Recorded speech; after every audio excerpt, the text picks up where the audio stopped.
Good afternoon, everybody, and welcome to the Education Decision meeting. I'm Susie Horton, the Cabinet Member for Education, and for the sake of anyone watching in, I'll ask everyone to introduce themselves. Hello, I'm Beth Pennicott. I'm Finance Manager for Children, Families and Education. I'm Alison Edgerton. I'm the Group Accountant with a responsibility for schools. Thank you. And I'm Julia Catherine, I'm Head of Inclusion. Lisa Gallagher, Democratic Services.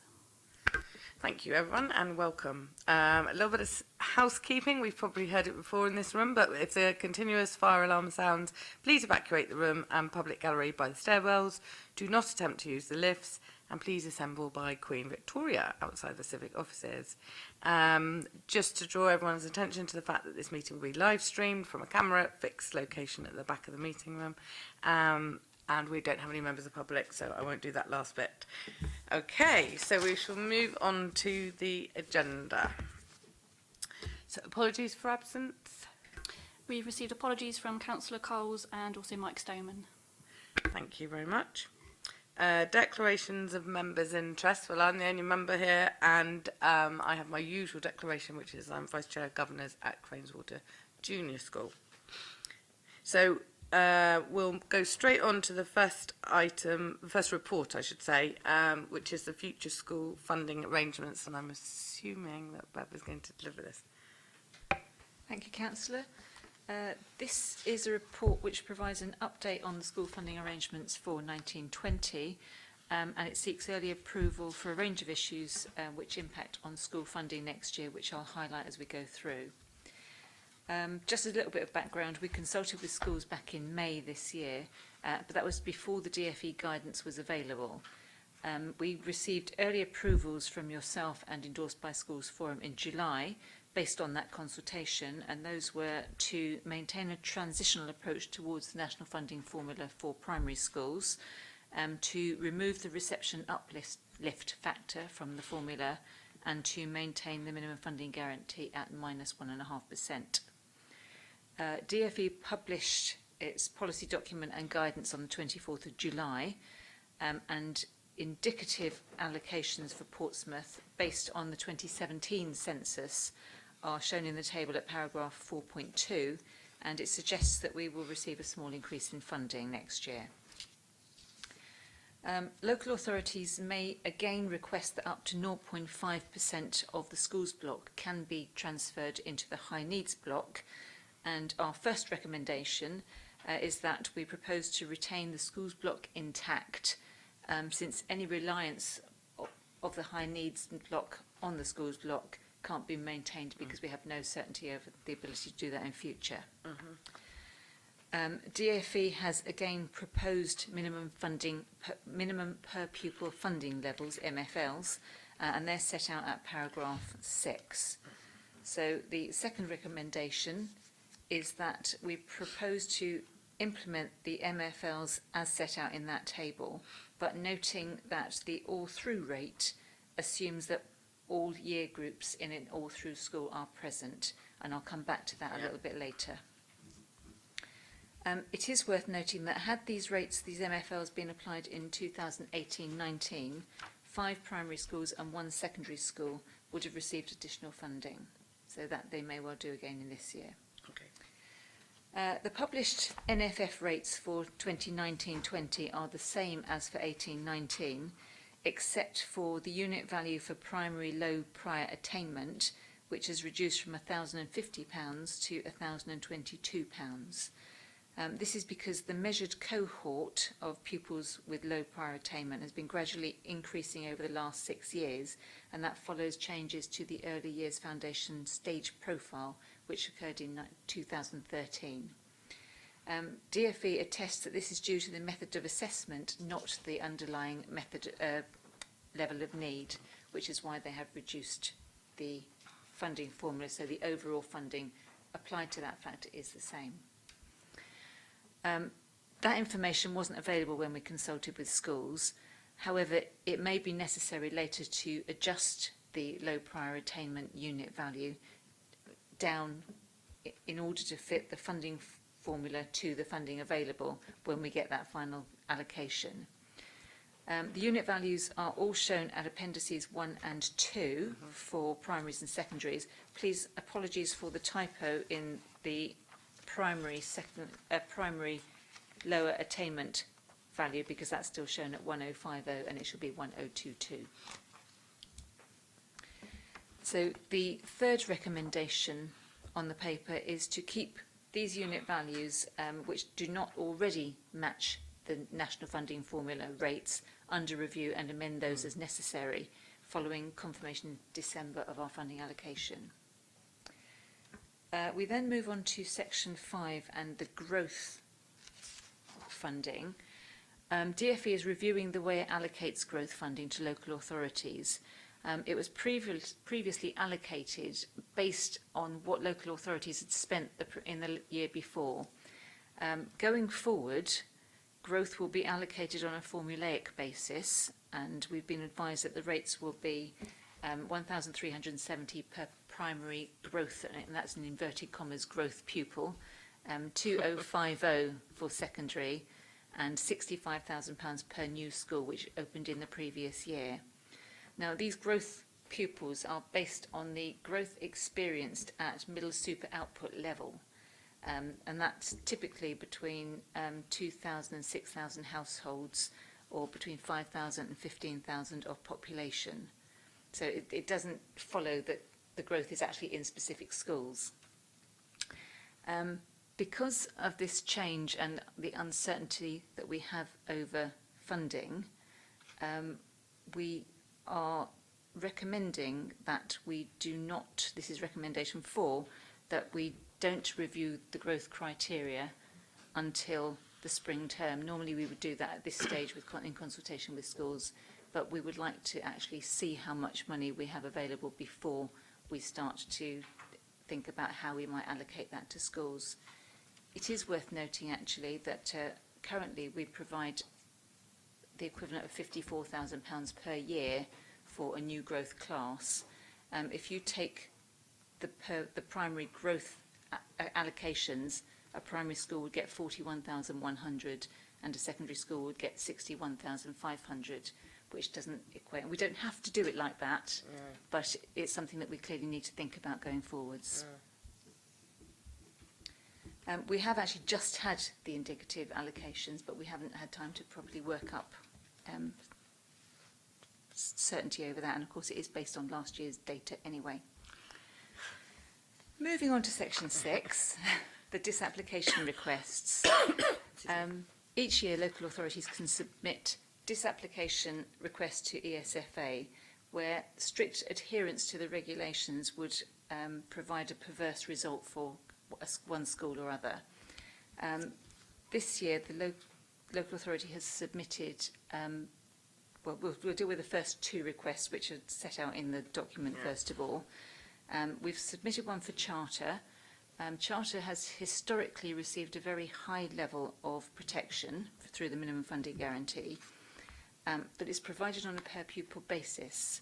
When the school was small, it was a smaller value, but as the school has started to grow, the protection has got larger and larger because it's per pupil. The local authority is planning to fund an expansion to the school to increase the PAN, and that won't be tenable if the per pupil funding guarantee continues to grow.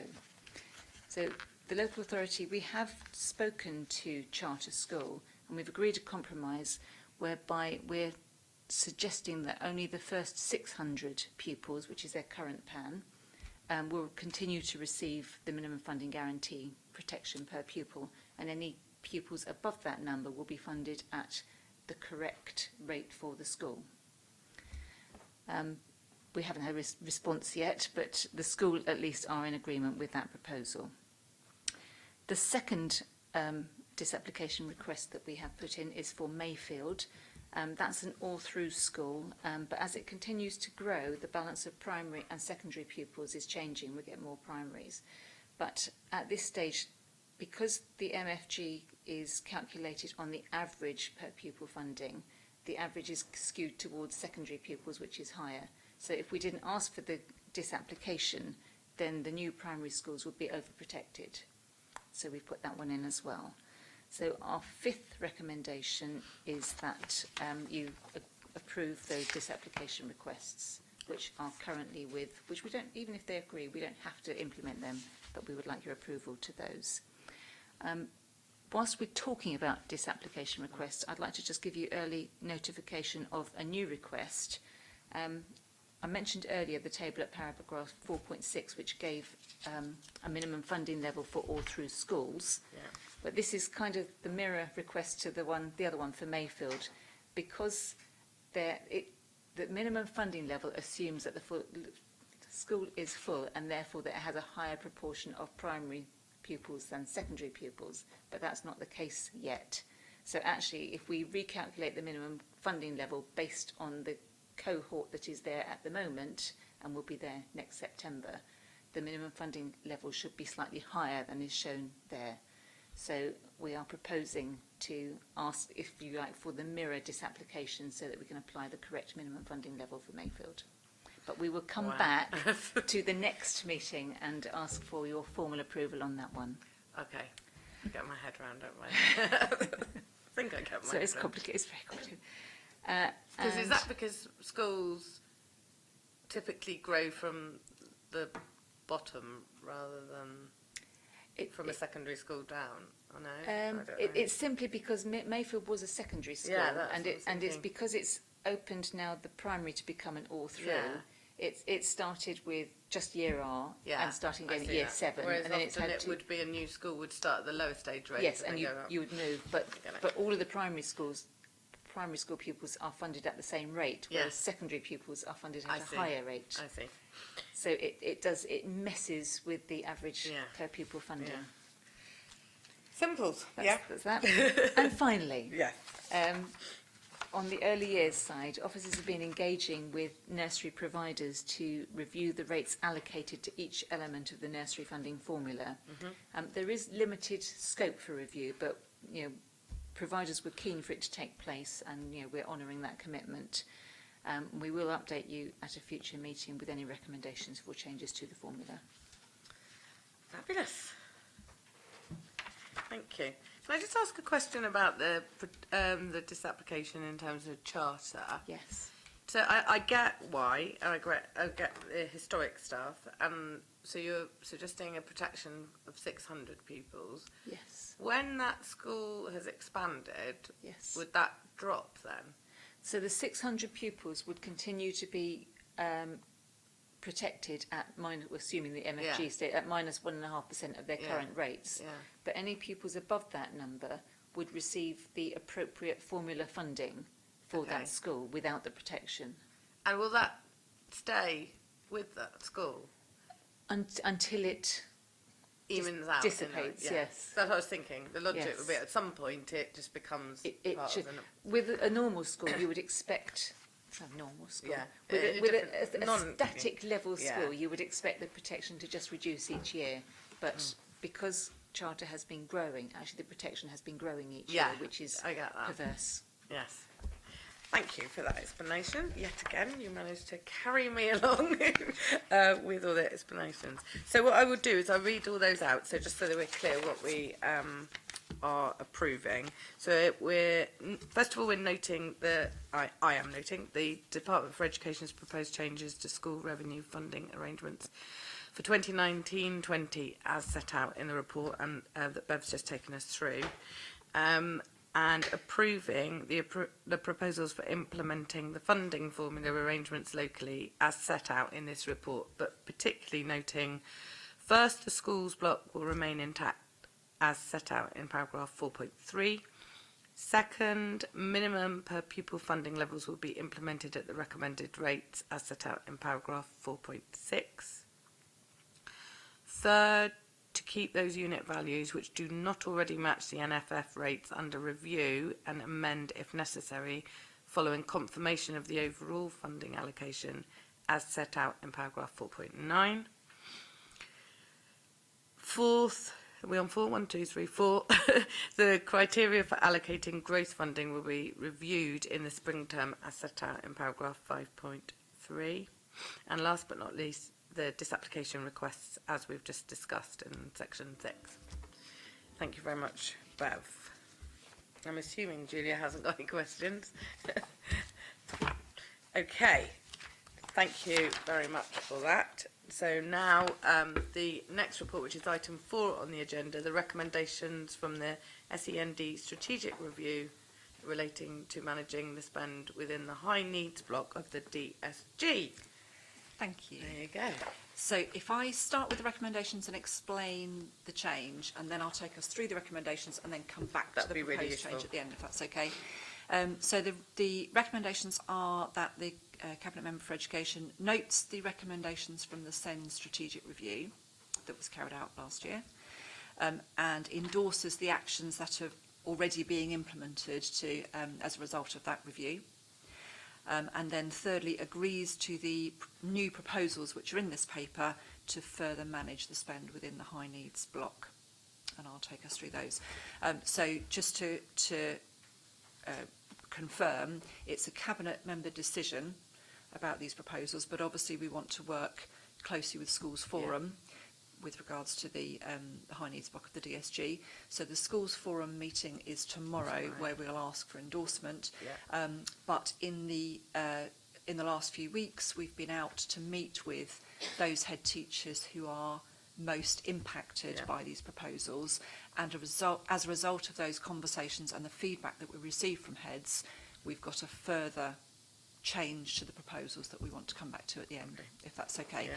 And the change only relates to one proposal, which is set out in section 5.4.4. So everything else stays the same. It's just that one section, and I'll come back to that at the end.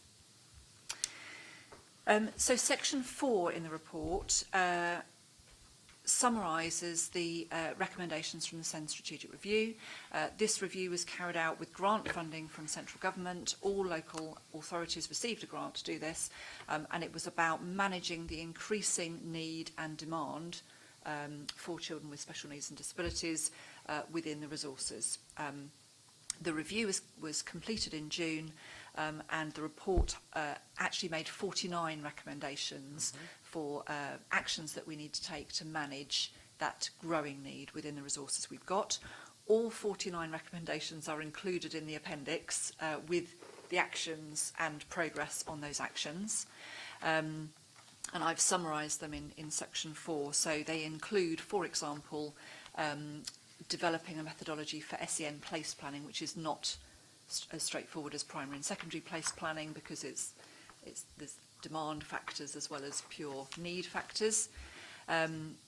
Reviewing the admission criteria for special schools and inclusion centres, reviewing children placed out of city to see what we would need to have in place for them within the city to bring them back, encouraging and celebrating inclusive practice within the city, reviewing our centrally funded outreach provision for schools to reshape that offer, looking at what additional provision we need to have in place for children with the most complex needs, and finally considering how we can provide respite support for families to enable children to stay educated locally wherever possible. So that sort of summarises the key areas, and the detail is included in the appendix.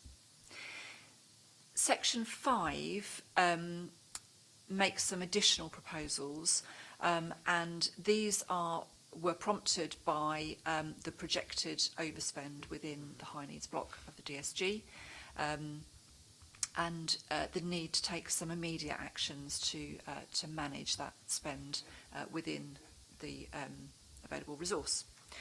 So I'm just going to go through each of those proposals in a little bit more detail. The first one is that we introduce a banded funding model for education, health and care plans in mainstream schools.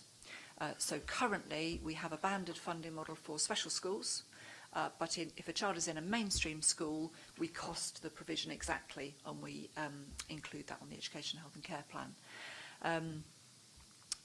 What that means is that it's very difficult to predict the spend, and it's also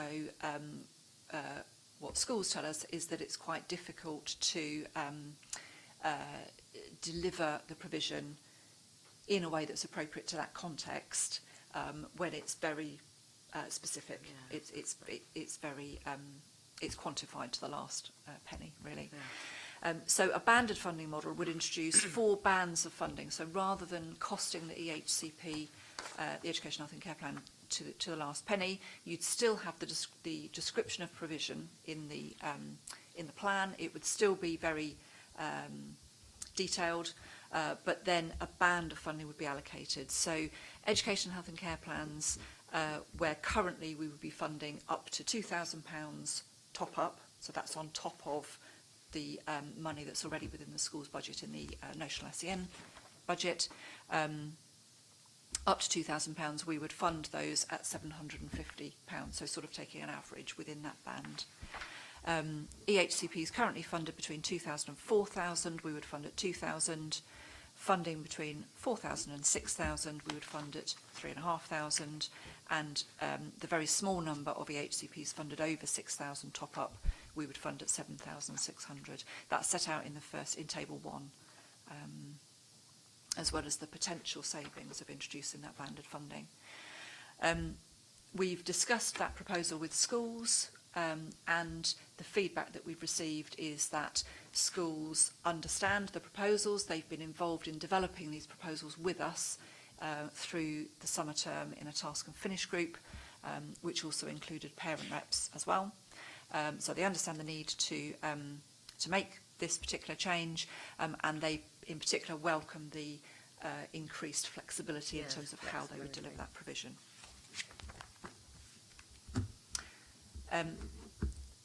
We are also proposing that we move to banded funding for Education, Health and Care Plans in inclusion centres. Officially called additional resource provision. In Portsmouth we call them inclusion centres. We've got 9 mainstream schools with inclusion centres, and currently they are funded at a set rate, and the rate is related to the school, the inclusion centre, rather than the needs of the child. So what we're proposing is that we move to the same banded funding model for children with education, health and care plans in inclusion centres. So the band would be allocated as a result of the statutory EHC needs assessment, and it would be related to the needs of the child, and the 4 bands, the 4 values would be exactly the same. So the band of funding would relate to the child's needs, not the school that they happen to be at. So if a child moves school, unlike now, they would take the same band of funding with them. Again, we've been out to discuss this with schools, and the feedback we've received is that schools recognise the need to do this, and they, in particular with this proposal, welcome the fact that it would introduce consistency and equity across the inclusion centres by funding according to need rather than school. Okay. So the next proposal is with regards to special school. They already have 4 bands of funding, and they were involved in the task and finish group that we set up, and special schools themselves, as part of that task and finish group, recognised the need for everybody to sort of share the contribution towards reducing the spend in this area. We are able to implement a maximum of a 1.5% reduction in the banding rates, and we are proposing that we implement a 1% reduction for special school banded funding rates. They have 4 rates similar to the 4 rates that we're proposing for mainstream schools, and there's an overlap in the middle, because you could potentially have children, you do have children whose needs could be met in a mainstream school or in an inclusion centre or a special school. So there's that overlap in the middle.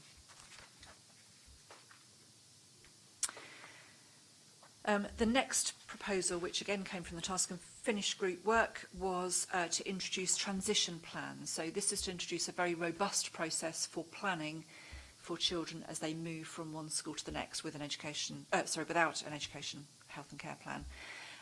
We did consider the option of introducing transition funding, and that was rejected by the Task and Finish group, who felt that if we're looking to manage spend, we don't want to introduce additional funding mechanisms, but they did feel that a more robust planning process would be welcome. So currently what we see is that there's a big spike in the requests for education, health and care needs assessments in the year before a transition. So in particular, the year before children start school, year 2 and year 6, if they're just about to move school. And what parents and schools have told us is that often that's related to anxiety around how the child will cope in the next school, rather than any particular change in their needs. Yeah. So the feeling was from the Task and Finish group that a more robust planning process would address that anxiety, parents' anxiety and schools' anxiety, and would also, if the child did move school and still needed an education, health and care plan, that would form that transition plan would form the basis of the evidence that would need to be gathered, rather than the new school having to start from scratch. And it would also hopefully reduce the number of statutory assessments that are carried out just before a child moves school, which is the most difficult time to assess, because you're assessing in one school and then writing provision that would need to be delivered in a different context. So primary to secondary, that causes a lot of problems. So again, feedback from schools was very positive about that proposal. We are also proposing that we reduce the spending on the centrally commissioned outreach provision. So we currently commission an outreach service for mainstream schools. It's funded from the high needs block of the DSG. The contract runs out next year and will need to be renewed. And as part of that process, we will be working with schools to review the service specification and reduce the spend on outreach by, we're proposing 10%. We're also proposing a percentage reduction on the recharges to education cash limit budgets. So a number of the services that I'm responsible, for example, are funded from DSG, and we're looking, again, the principle being to spread the impact as widely as possible. We're also looking for a small percentage reduction on that spending as well. There are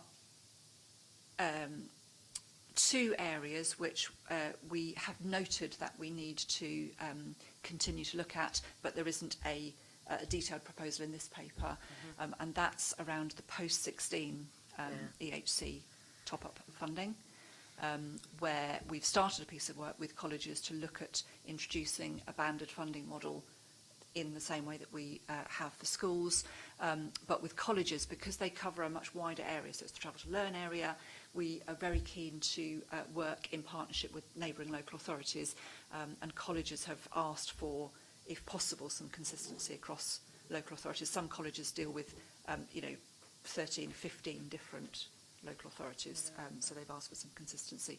In fact, the meeting that I've just come from, one of the items on the agenda was looking at just that. So we've got a bit more work to do before we can come back with a definite proposal. The other area, of course, is out-of-city provision. So we always review every child who's out of city at least every year, and we will continue to do that. And where we feel that the needs can be met within the city, we will work with those families to plan for when those children come back into the city. That doesn't mean that we're going to move a child, in the middle of a year or anything, but it would be about planning Where for appropriate. an appropriate time, perhaps at phase transfer or when the child reaches 16. So all of those proposals, when we've been out to discuss with schools, we've received generally positive feedback. The one proposal that I kind of skipped over and I'm coming back to is the one in 5.4.4. So this was with regards to our inclusion centre places. So currently we have, as I say, 9 schools with inclusion centres. We've got the most places for infant phase children. slightly fewer places for junior phase children, and then fewer places still for secondary phase children. The inclusion centres are spread across the city and they're for different areas of need. One of the recommendations from the strategic review was that we review and potentially remodel our inclusion centre places to make sure that we've got the right places in the right geographical areas and for the right area of need, and that we look at remodelling so that we've got sufficient places for some children who will always need that specialist provision throughout their school career. So rather than what happens currently, which is that at the end of year 2, some children they reintegrate back to mainstream. Yeah. So they move from their local mainstream school to an inclusion centre and then back to their local mainstream school with support. If there were sufficient numbers, you could have a child actually staying in an inclusion centre place throughout their school career. So originally we were proposing that we reduce by 6 the number of infant phase inclusion centres.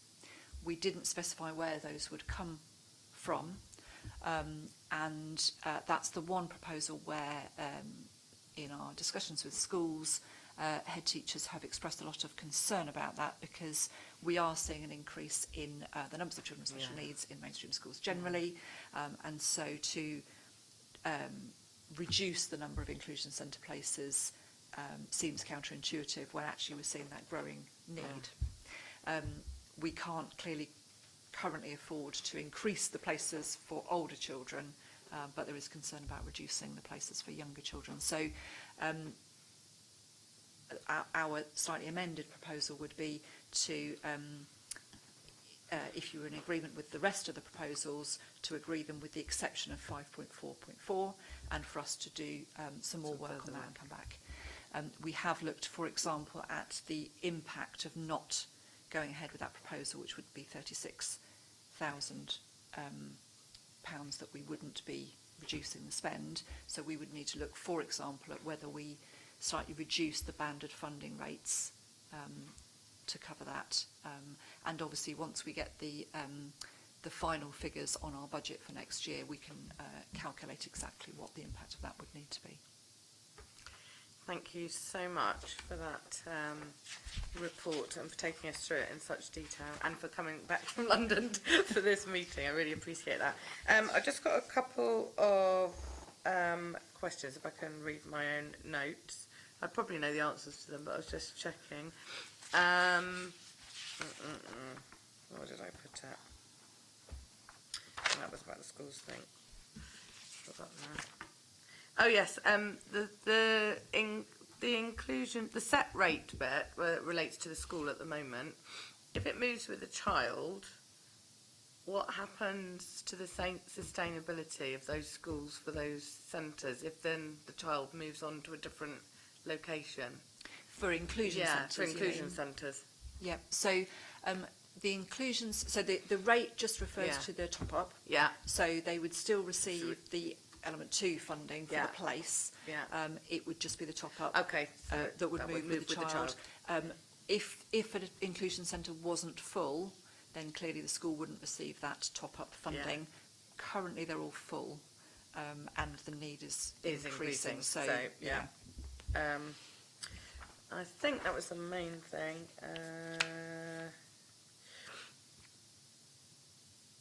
The banded funding for EHCPs.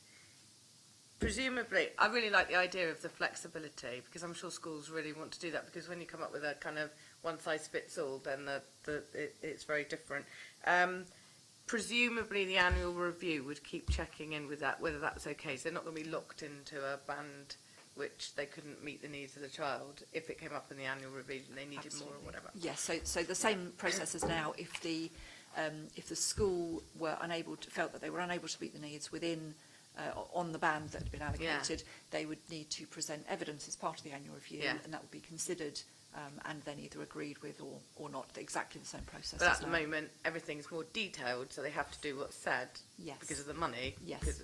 But whereas there would be a little bit more flexibility. Yeah, so for example, currently, if you had a child with an EHCP in primary who move up to secondary, the EHCP provision would be written for a primary setting. So it might say, for example, the child needs 20 minutes once a day working in a small group. Yeah. In secondary school, they might say, well, we don't do small group work like that, so it doesn't really work for us. So the key thing is, as long as the objectives of the plan are achieved, if a school chose to deliver the provision in a slightly different way, and that was with the agreement, obviously, of the parents, then that's fine. That sounds really, really sensible, and I'm sure that's been welcomed. I think that was all the questions that I had. Did anyone else want to make comments or anything? Thank you for explaining it so well. Okay, and I think, the main comment I was going to make was regarding that 5.4.4, and I think it's really welcoming, actually, that we are engaging with, I know a couple of heads spoke to me, and interestingly, the last few weeks I've been into loads of different schools for various reasons. I've actually seen this in practice. I've actually had kids pointed out who've been at inclusion centres who are now back in mainstream classrooms and the other way round, and it's when you actually put faces on these kids that actually becomes really more meaningful in terms of these reports. So I'm really pleased that we're kind of engaging and listening to those heads, and I'm sure there'll be robust discussions in Schools Forum. There always are, but I think that's the right thing to do. So I absolutely agree with that. So coming back to this meeting then. So I note the recommendations that have been made as a result of the SEND strategic review as set out in Appendix 1. I can't actually read all of them in those appendices, but I have got a bigger copy at home. I don't think my glasses are very good enough for some of these are quite small, but I absolutely do. So the second thing is to endorse the actions that are being implemented in response to these recommendations, and the third one, to agree to the proposals to manage the spend within the high needs block for 2019-20, given the context that we were just talking about, 5.44 as well. And that brings us to the end of this meeting. So thank you very much, everyone, for your time, and we'll finish there. Thank you.